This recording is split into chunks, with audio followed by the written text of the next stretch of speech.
Hello everyone, it's me again, Marit Kracht. I'm back for the next 3 weeks of lectures.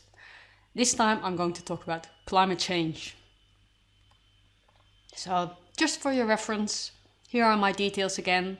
I'm a lecturer at the School of Agriculture and Environment in Agricultural and Environmental Economics.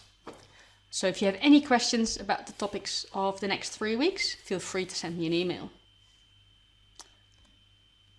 Now, what am I going to do in this lecture? I'm going to talk about climate change science and about how to analyze climate data with linear regressions and trend lines. But before we start talking about climate science, I want to tell you a bit of a funny story. It's about banana science. This story is a metaphor, and hopefully you recognize the metaphor. So let me start with this analogy. Once upon a time, there was an island in the middle of a lake.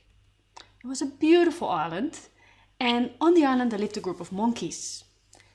They worked really hard to grow bananas for their survival. Usually there were enough bananas to go around, but sometimes they would have a bad harvest and great banana conflicts would erupt.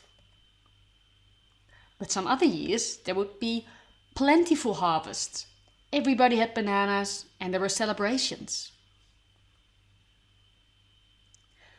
And one year the monkeys came up with the idea of setting aside some of the clever monkeys to work on banana research.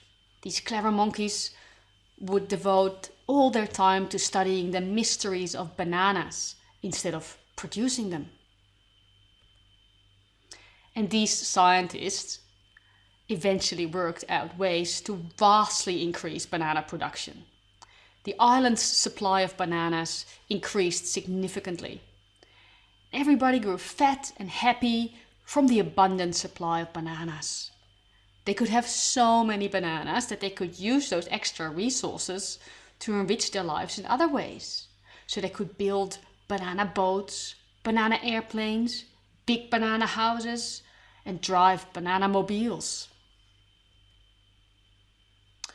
And as they grew richer and richer, the banana research became a bit neglected. They have so many bananas anyway, why would they need to study them still? However, there was one curious monkey that, even though he wasn't being paid anymore, he still wanted to look into bananas because research is in his nature. And one day this monkey realizes that all this banana production generates a huge amount of banana peel. And all these peels are just thrown in the lake and sink to the bottom. So it means that the monkeys on the island don't really see the banana peel anymore. Out of sight, out of mind. But this curious science monkey discovers that the vast quantities of banana peel in the lake are causing the lake levels to rise. And he warns his fellow monkeys of the dangers of banana peel. But that news upsets the banana producers and they start to attack the credibility of this curious monkey. Because it's much easier to attack the monkey than to deal with the banana peel problem.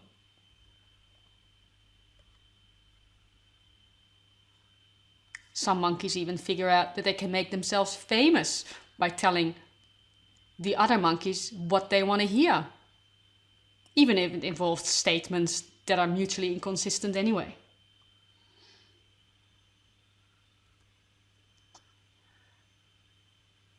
So the rest of the monkeys slowly start to believe these banana producers and the banana peel doubters, because it's way easier for them to not change their way of living.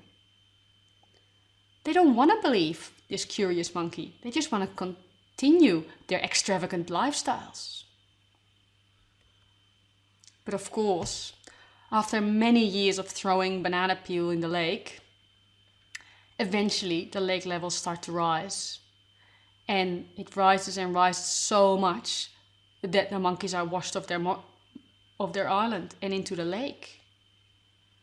We know how this story ends. How does this have to do with the lecture? Well, we'll come back after a break.